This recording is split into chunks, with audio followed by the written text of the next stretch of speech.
Welcome back to Artist Tuesdays. Today I'm going to talk to you and show you Dean Epperson, a rustic furniture designer out of Hendersonville, North Carolina. Sit back and enjoy. My name is Dean Epperson.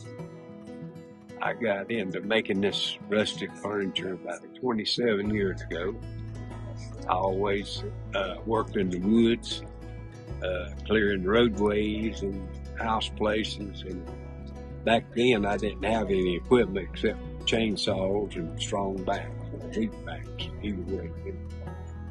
And a guy that had done some work for him had a coffee table frame.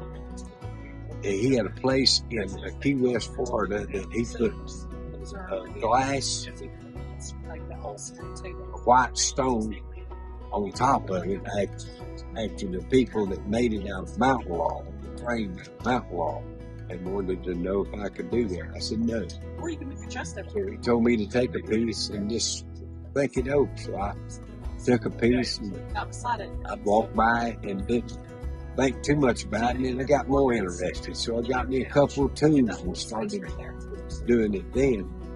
And that was 27 years ago. Now Did you put it on the other side? I know how to make it.